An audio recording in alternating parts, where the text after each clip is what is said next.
Hello, beautiful people. My name is Emma. And I'm MC. And we are your hosts of the G-Forces podcast. This week is the Monaco Grand Prix and the Indianapolis 500. It is a doubleheader technically for F1 because this past weekend we did have a race and this upcoming weekend we have one as well. But then we do have a little bit of a break. We get like a 1 week break and then we're back. So not really much of a break, but... Well, yeah, not like a summer season break, but like doubleheaders sometimes. Especially with the Indy 500 as well. Indy 500 and in the States, it's Memorial Day weekend. That is true. So that helps a little bit. Not really. I'm driving that entire day, so not really a break for me. Also, just a side note, if you hear a large buzzing noise in the background or dings, we are, as we've said before, we live in Nashville, Tennessee, and we are unfortunately part of the area of the country that is being bombarded with cicadas. It's terrible. I'm having severe anxiety about it, but I noticed in our last episode you could actually hear the buzzing very faintly. Really? They're that loud. It's because the periodical cicadas are insanely loud because they only come out every 13 to 17 years. And we get 13 so they're really just 17. trying to mate. They're like, we got 1 month. Anyways, if you hear that, just we can't. Sorry, it's nature. We have no control over Mother Nature. I wish I did. It's horrible. It's terrible. But anyways, we are going to be talking about Monaco and the Indy 500, which both are part of the Triple Crown of Motorsport. So it's really cool that they happen on the same weekend. Do you know what time IndyCar starts? Is it 11 a.m.? The actual IndyCar race is at like 12:45. I think that's Eastern time, so I think it's going to be 11:45 a.m. for us. So F1 will have wrapped up just right beforehand. Oh, that's so then we can just convenient. tune into IndyCar. And I think it's supposed to rain, so it'll be like Probably. a nice, chill. Ooh, it'll be a good day. IndyCar is a good 4-hour race though. The Indy 500. It is, and there's this guy on TikTok who does these like F1 fans explain to like their non-F1. I know exactly what you're talking about. And he did Indy qualifying, and it wasn't as confusing as his like non-IndyCar fan version was like making it seem. Like, he actually explained it really well, but He explained it really well. Yeah. But when you're reading the information online, it's like, this makes no sense. Okay, he explained it really well. Yeah, I think it's one of those things once you actually start watching it, it's like, okay, this is easy, I get this. Yeah. But in, like, written down rule form, it makes no sense, which I'll get into that later on. So we are going to do both deep dives on Monaco and the Indy 500. Pretty high level, very high level. Do not expect, nitty-gritty deep details. Dives. Just a high-level deep dive. Yeah.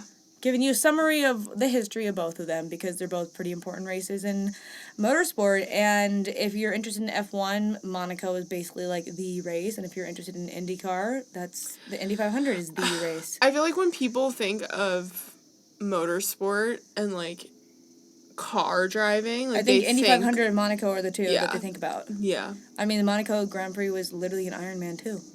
Yeah, it was. Which I forget about, even though I used to be a big Marvel fan. Were any drivers in that movie, or was it just like nondescript F1? Let's watch it later, and we'll be able to find out. Anyways, we're gonna get into it.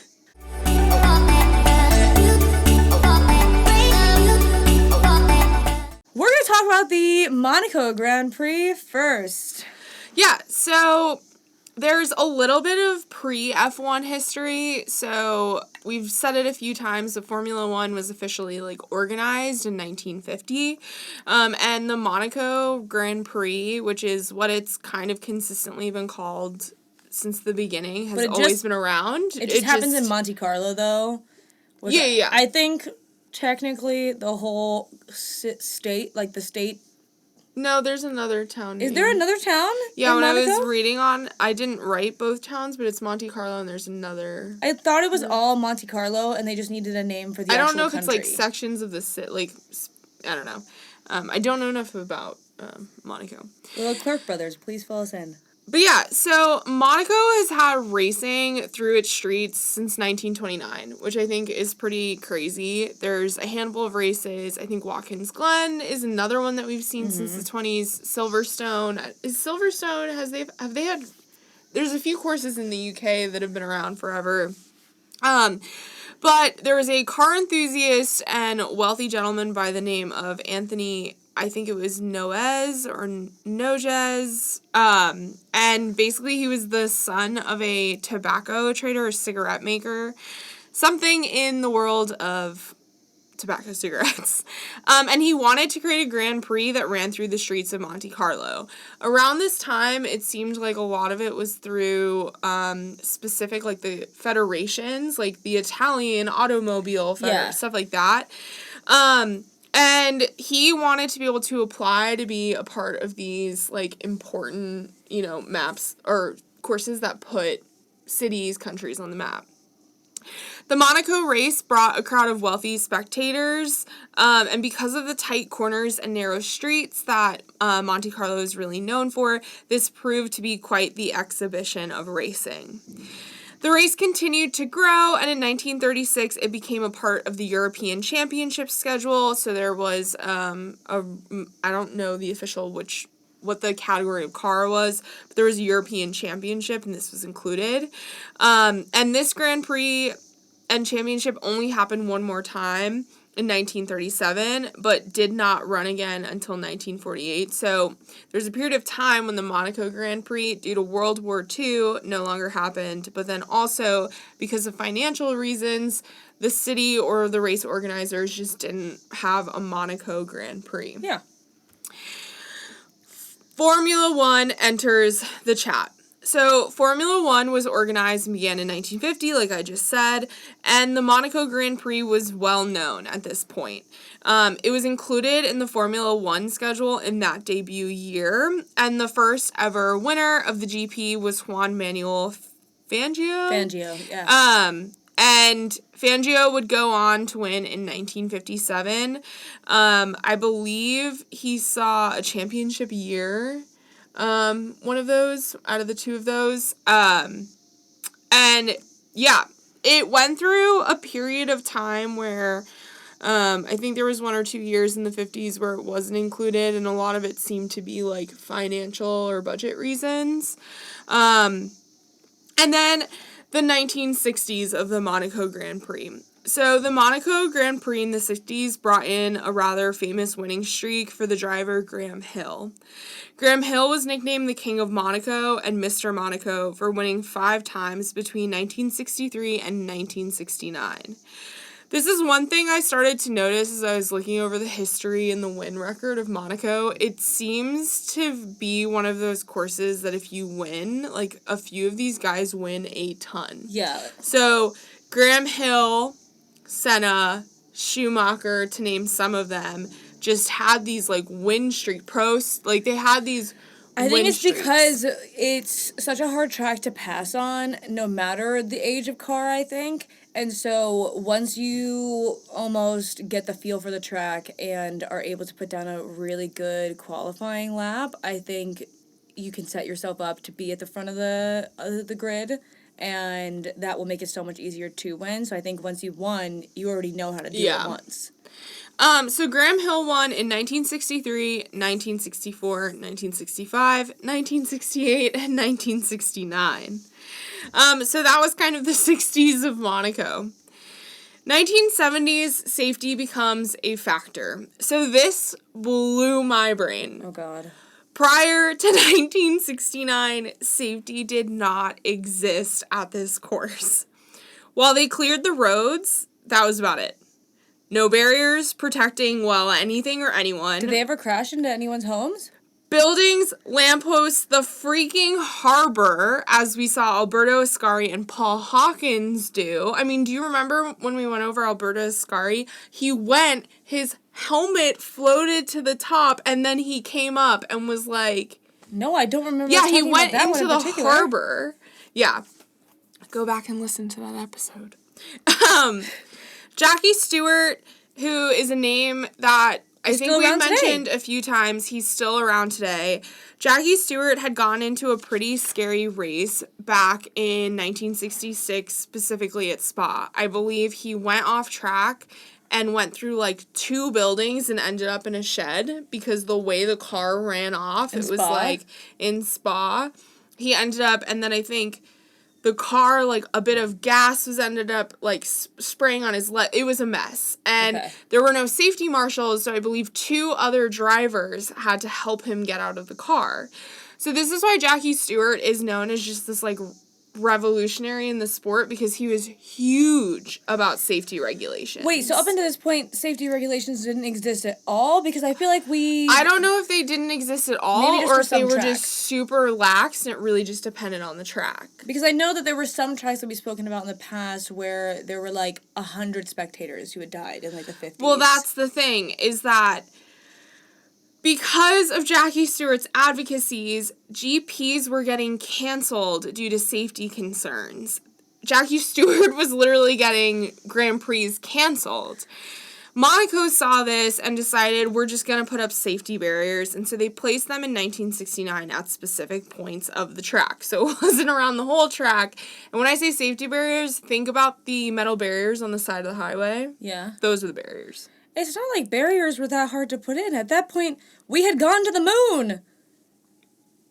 Yes, but also, like, I think about, and I don't know if this is just something Mom says, but, like, they didn't have seatbelts. They didn't have seatbelts. That is true. So the track ended up being completely lined by 1972, and then between 1972 and 1976, the course was changed 3 times. So they moved the pit lane, I believe they brought it closer to the harbor, they added a few chicanes, and then slowed down a few corners, so just making improvements as they went along. But that's kind of what the 1970s brought. They brought this influx of just safety changes at Monaco, but also throughout the whole sport. Entering into the 1980s and into the 1990s, a duo that we've talked about a few times on this show come back into play.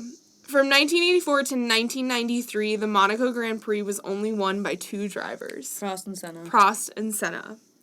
1984 was won by Prost. This race was 45 minutes late due to rain and only lasted 31 laps. Okay. 1985 was won by Prost.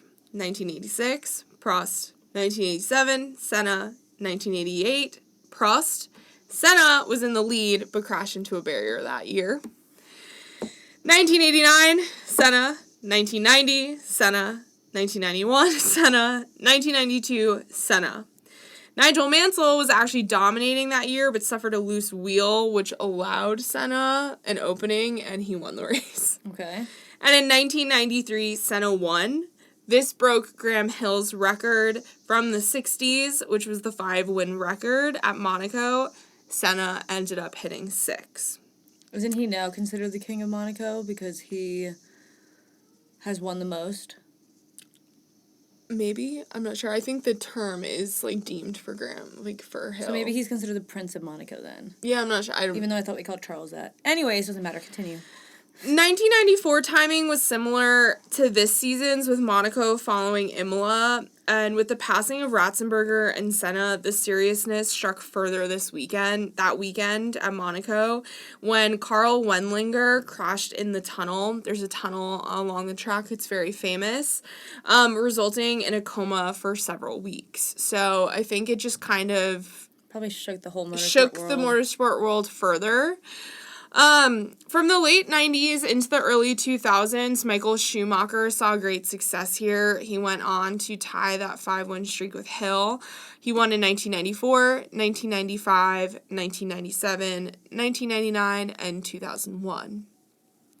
2020 was the first year since 1954 that the race had not run due to COVID. They had postponed it, and then apparently a few hours the day that they postponed, they were like, we're canceling it. The Monaco Grand Prix, like we've stated in this podcast, is considered one of the 3 races that make up the racing Triple Crown. So it's the Indy 500, the 24 Hours of Le Mans, and the Monaco Grand Prix. So a lot of history, I think, Senna, Prost, Schumacher, Hill, names that go with it. I mean, reading about the Alberto Ascari crash into the harbor is something I think everyone should do because it's crazy and it kind of reflects on the ridiculousness of what the sport was. But yeah, I'm interested to kind of see. I'm really excited to watch it. I'm excited to watch it. I heard that qualifying is the important day. the important day. It's the day to, like, that is the make or break I it. saw some TikTokers last year who are also in the F1 world who they ended up spending the money on paddock passes for quali day as opposed to actual race day. And then just, like, general admission. Yeah, they got just general admission for race day because they're like, we want to be there. We want to have all the access for quali day, where for general admission for the race day, it's not as exciting of a day to watch. Well, and that's the thing. Because it's so hard to pass on the track. Yeah, and the cars are, I mean, I think the cars, it's always been known for its tight turns. Yeah. But obviously the size of F1 cars today make it even more small difficult. European roads. Yeah, so... And, fun fact, it is actually the only track on the F1 calendar that is not up to FIA standards, actually. Technically, it shouldn't even be on the calendar because of that. It's too short of a track to be on the FIA, to follow the FIA rules, but because of the historical significance of it, they still keep it on there every single year. I wonder, too, if it's, like, their biggest moneymaker of the season. Oh, they make so much money off of it. In terms of, like... just actual, that's where, like, all the wealth. sponsors are. They come in. Because they have I feel all like... of the events. It's a whole big thing. I feel like Vegas is flashy wealth, whereas this is, like, generational European, like... Well, that's one thing they said is that in the early 20s, I mean, or in 29 and on, it brought in nobility. Like, it has been I mean, motorsport... back then was a rich people's sport. Does bring in the Monaco, like the Monegasque nobility. Yeah, but it is like it brings in the royal family. It's a lot of money. A lot of money. I think the Monegasque royal family are the ones who present the trophies. We'll see this weekend. Yeah, we will. I'm very excited for it. We'll see if the curse of Monaco still lives on in Charles Leclerc. Yeah, hopefully. Hopefully not. Because that would suck. I thought you were about to say, hopefully. No. I'd be like, wow, you're really wishing Charles some bad luck here. All right, you want to talk... We really, now that I'm thinking about it, I don't know who would have done the research, but we should have done the 24 hours of Le Mans. That way we went over the full Triple Crown. No, I think that's going to be a whole separate episode for you guys because it's 24 hours. It's a lot of information. Okay. So we'll tell you all about that eventually. But now I'm going to get into the Indy 500.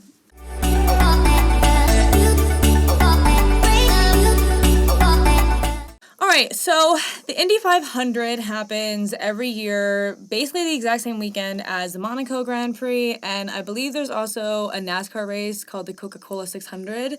They all happen on the same weekend, which is Memorial Day weekend here in the United States. Do you think any fistfights will break out in the NASCAR world? I don't know. That was a little wild for me. This race happens at the Indianapolis Motor Speedway. It is the most famous IndyCar race that there is. The track itself is actually nicknamed the Brickyard because the racing surface was paved with brick in the fall of 1909. Before that, it was just like dirt and gravel. So it was like it was really risky, actually. I think like people actually got really hurt because of it, because it was just gravel coming up off the ground. And also, that was 1909. What year was the first car invented? Like 1905 or something was the Model 5 or Model T? I don't know my facts on the Model T. I'm pretty sure it was like 1905 or something like that. It was probably way early. I don't know. So 1 yard of brick actually remains there at the start-finish line, and from what I remember watching 100 Days to Indy, they actually have, like, some names inscribed into some of the bricks, so, like, there's a handful of people who have won it a certain number of times, and all of their names are inscribed into some of the bricks, which is pretty cool. Kind of like a Hollywood star, like the Walk of Fame or whatever, the star. Yeah. I think that's kind of like their equivalent, almost. And my next note was, the Indy 500 is a part of the Triple Crown of motor racing. How many times can we say that in one episode? So, the inaugural race actually happened in 1911, so it's very old, much older than the Monaco Grand Prix. The event was on hiatus twice, from 1970 to 1918 because of World War I, and then between 1942 to 1945 because of World War II.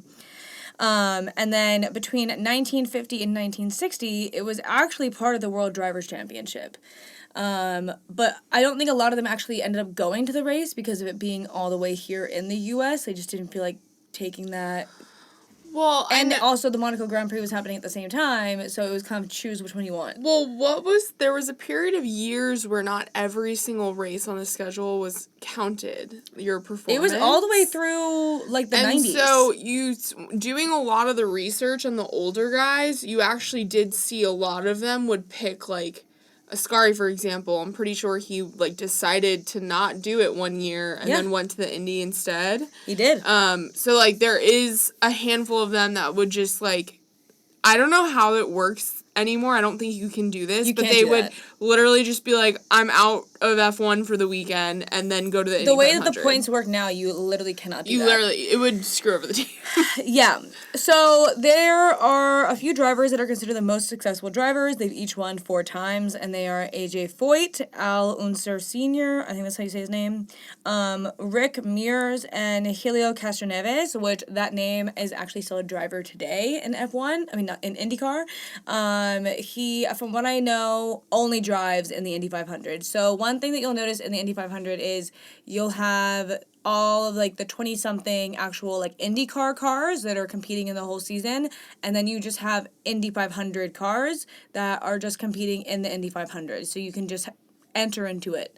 Doesn't Sato just enter into Takuma it? Sato, he's entered into it, and that's the only race that he's doing this season. Yeah, I'm excited to watch. Yeah. So the track eventually, so the way that this got started was the Indianapolis Motor Speedway, like I said, was paved with brick in 1909, and then 1911, they finally ended up putting actual, like, tarmac down, sort of. Whatever the equivalent. The track owner was not getting as much money from races as he had expected because they were putting out so many different races on so many different weekends that the spectators were only able to get tickets to, like, 1 or 2 events.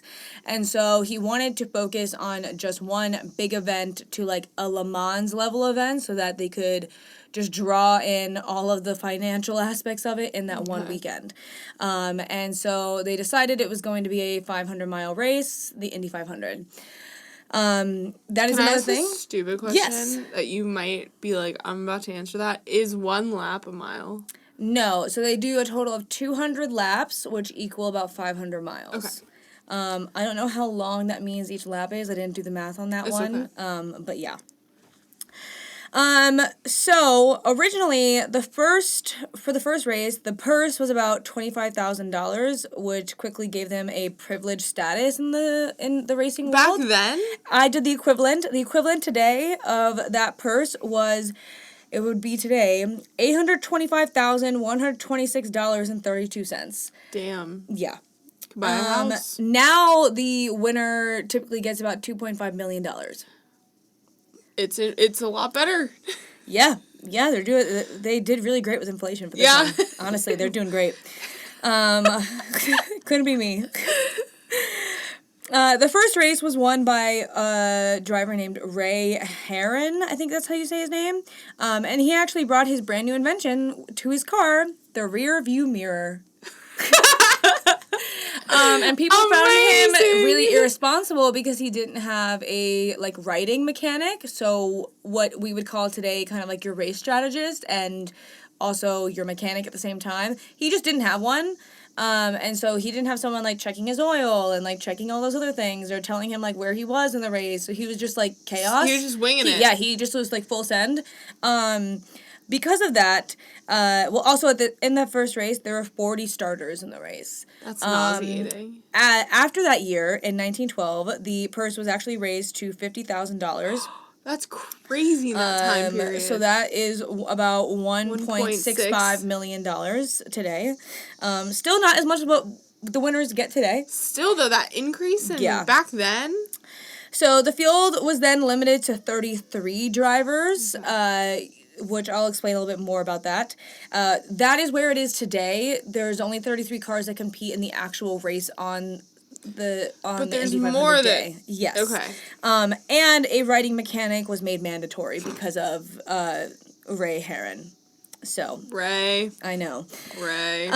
Some teams that have had cars race in, well, more manufacturers that have had cars race in the Indy 500 over the years that you will know the names of these manufacturers: Maserati, Ferrari, who came with Ascari, Lotus, who came with Jim Clark, and then McLaren, who came with many other people, and now have an actual team today. Yeah. They're Aero McLaren, Yes, though, technically. Aero McLaren. Yeah. And some drivers from F1 who have raced in it that you'll recognize some of the names are Alberto Ascari, Juan Manuel Fangio, Jim Clark, Graham Hill, Emerson Fittipaldi. This name you might not know as much, but it was a name that was brought up. Teo Fabi, Nigel Mansell, and the most recent F1 driver is Fernando Alonso. He did it in like the retirement year that he took. Yeah. And then there actually are some current IndyCar drivers that are former F1 drivers. So like Romain Grosjean, Marcus Ericsson. There's a few that have just moved over after their F1 careers have finished. So the specifics of the actual race. Like I said, it's a 500-mile race. That's about 200 laps counterclockwise around the circuit. Do you know, this is a question that you're going to be like, I have no idea. Do you know how many, like, if it's every other race is counter? Or, I have no idea. Okay. So like I said, there are 33 starters of the race. The grid is 11 rows with 3 drivers across. It is an oval, if you didn't know. And the practice and time trials are held about 2 weeks prior to the race. What? So they're held the 2 weeks. This past weekend, the weekend before the race, was the time trials qualifying. Okay. The weekend before that was practice. So they're in Indy for like a whole month. Oh my God. Yeah. Wow. May is Indy month for them. Okay. So that's why a lot of them live in Indianapolis, because they spend an entire month there. Okay. And that's why a lot of the IndyCar headquarters are based in Indianapolis. Because you would want your headquarters near the most important race of the season. Okay. Valid. So this is actually reported to be the largest single-day sporting event in the world.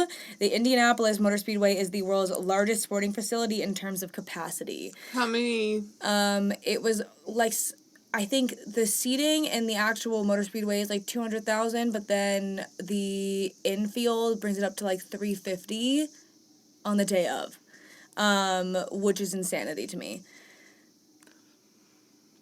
A normal F1 weekend sees about 200,000 throughout the whole weekend. I think for me, it's just crazy thing, because the races are kind of long, right? It's like a 4-hour race. So, like, to be sitting in the grand, are you just, like, are you, like, actively watch, like, you know? I think there's more action than we think.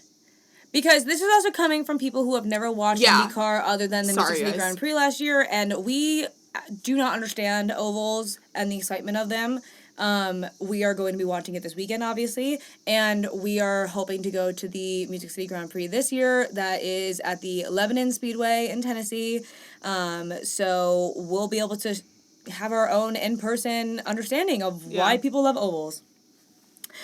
Expand our minds a little bit. So, due to safety issues, the race will not be held in rain. To my understanding, from what I remember in the episode that we did on IndyCar, for ovals, if it's raining, they're never done. Yeah. And I think it's because it is flat out the whole time. So, the speed that you're going at, you would literally just die. Yeah.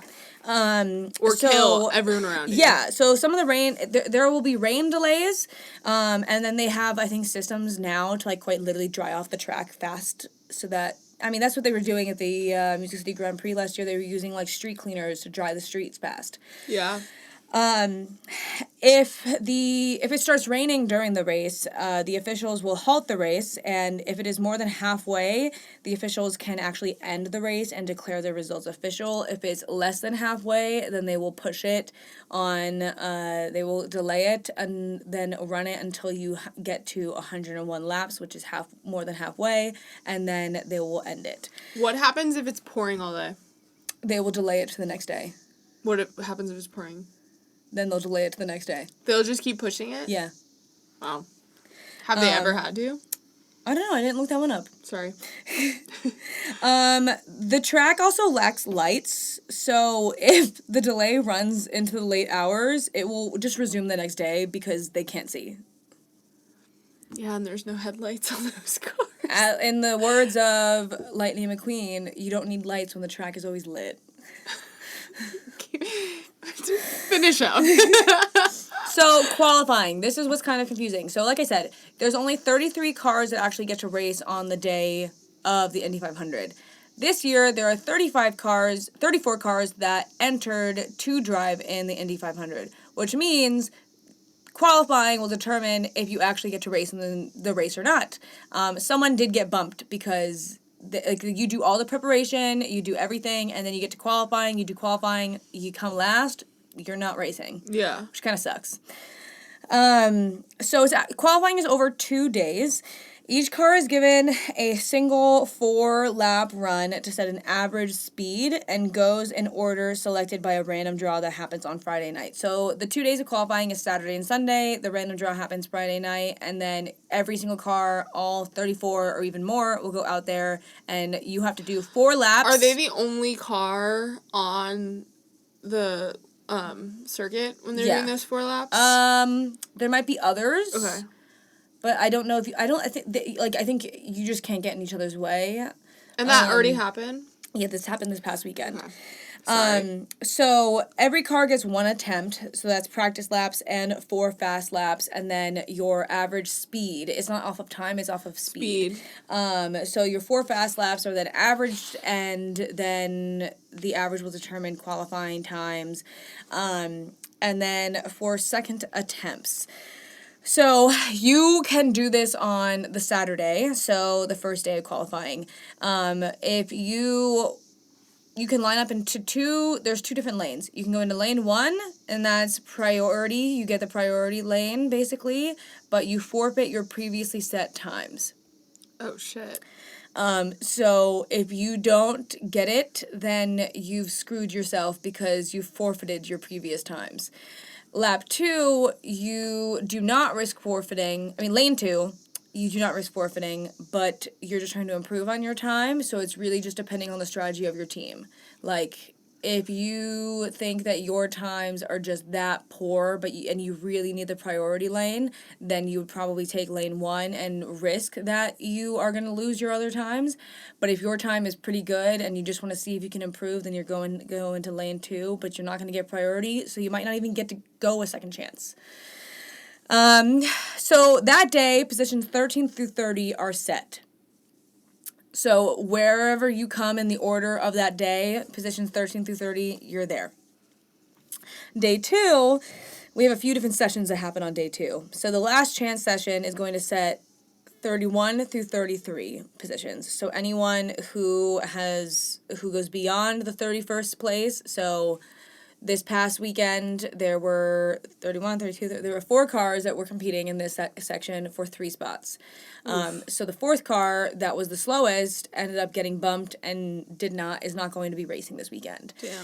Damn. And so basically you can make as many attempts as possible from what I can understand, and then you get your order. As many attempts in the time period that is set for this, obviously. And then the next session is the top 12 qualifying. So this is going to set positions 7 through 12. But all of the top 12 people from Saturday are going to be trying to get a fast lap. So your running order is based on day 1 times, slowest to fastest. So if you got in 12th place on Saturday, then you're going first. And each car is guaranteed 1 attempt. The quickest 6 move on to the Firestone Fast 6. If you're from 7 through 12, then you set your place. You're done. Then the next section is the Firestone Fast 6. So that's going to set spots 1 through 6. It's the same thing basically as the top 12. The running order is based on times from the top 12 quali though, slowest to fastest. And then each car is guaranteed 1 attempt, and then that determines who gets 1 through 6. It's just a lot more You just rounds. have several more sessions of doing it. And actually something that's quite interesting is the top 12 earn qualifying points. So the pole position, you get 12 points for getting pole. I'm always shocked that F1 doesn't do anything for qualifying, do they? No, they don't. It makes no sense to me. All of a sudden, I was like, I'm saying this you get like a qualifying, like you get the pole position, you like get the award tire. or whatever. Yeah. So that is how qualifying works, and then obviously the day of, it is The race. The race. 200 laps, all out. I don't know how many times you stop. I think you stop a lot more than F1 from what I remember from the IndyCar episode. Do you know if they have, and this is just like IndyCar, a general IndyCar question, do you know if they refuel? Yes. Still? Yes. They refuel still? Yes. Crazy. Their pit stops are not 2 seconds. They don't have a team of like 15 people working on the car at once. They have like that. 4 or 5 people, and their pit stops can take like a minute. No, I know that. I always forget. Yeah.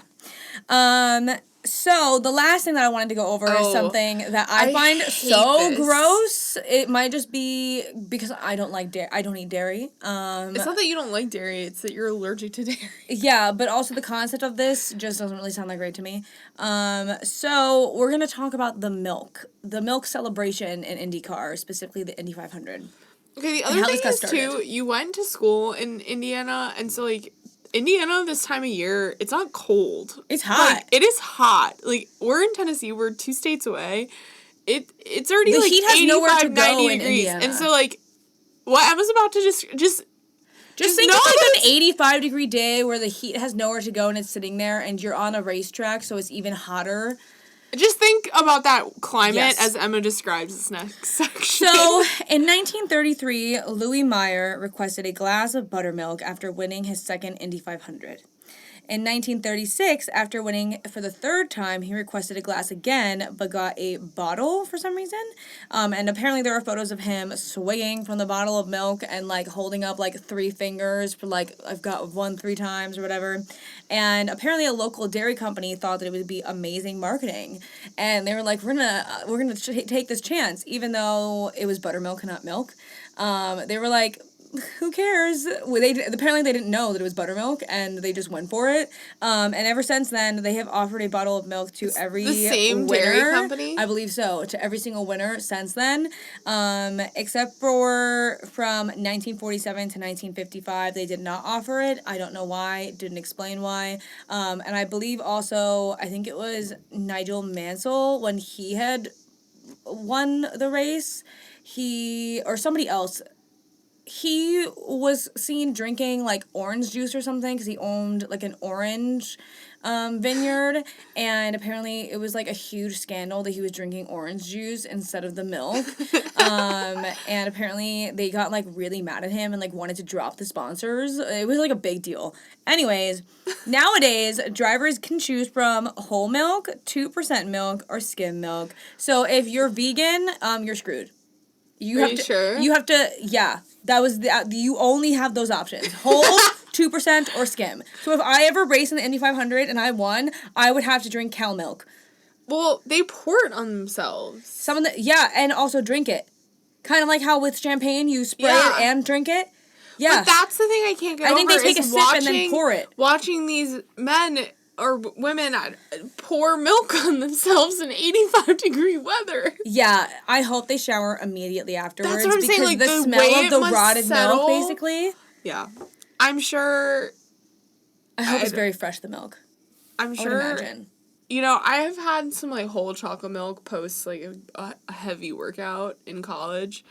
And, like, it's satisfying drinking some. Like, when I could eat dairy, I loved a good glass of milk after a workout. I get it. Yeah, I get it. So maybe it's like that they're just... Yeah. But that is the Indy 500. So now we're going to go into our final thoughts.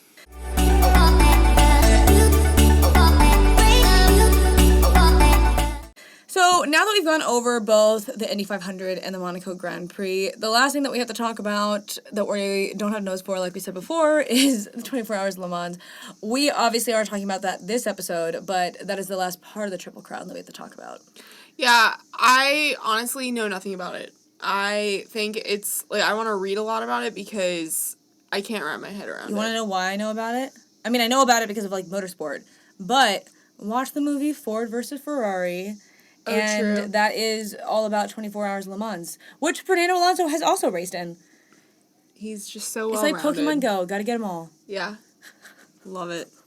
I definitely think that, I love that there is so much interchangeable history between The two? The two, in the sense that, you know, we've talked about the fact that there were racers back in the day that would opt out of Monaco to pursue Indy. Yeah.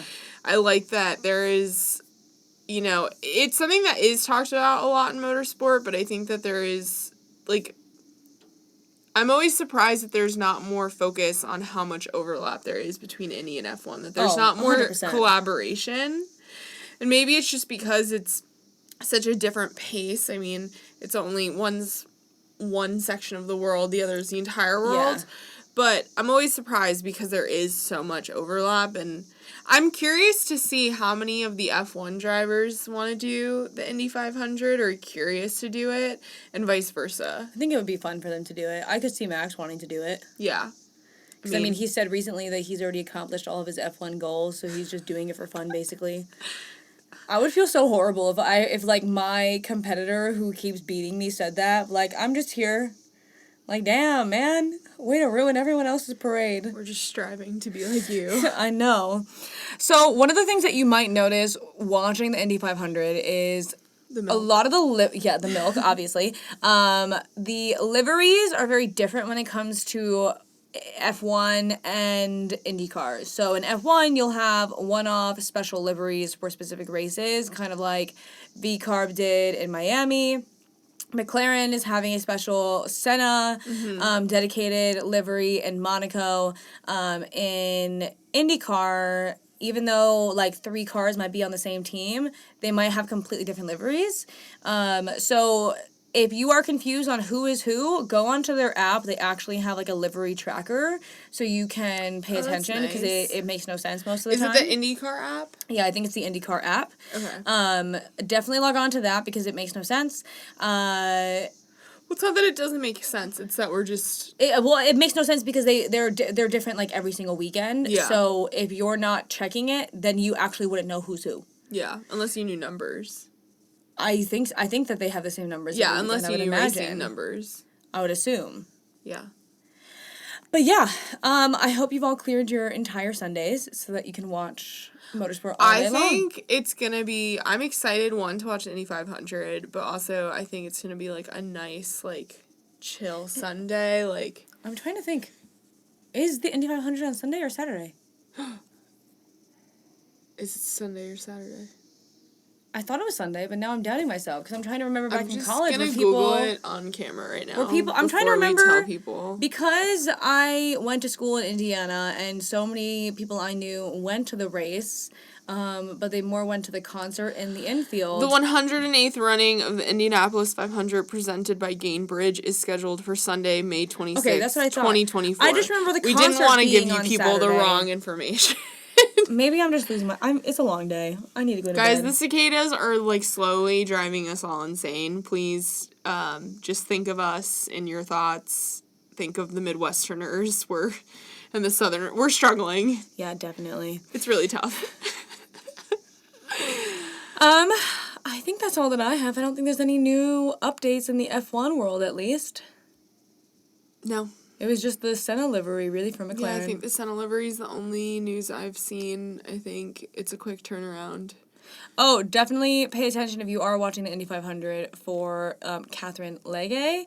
I think that's how you say her last name. She is the one who is racing with Elf Cosmetics. Ooh, yeah. I believe she did qualify. If she didn't qualify, then ignore everything I just said. I do know that at least Takuma Sato is going to be there. Yeah. Guys, you come here to listen to us and maybe learn something. We can't always guarantee we'll be right. You know, we spent time researching about these things. We didn't have enough time to see who's actually racing. We try. Yes.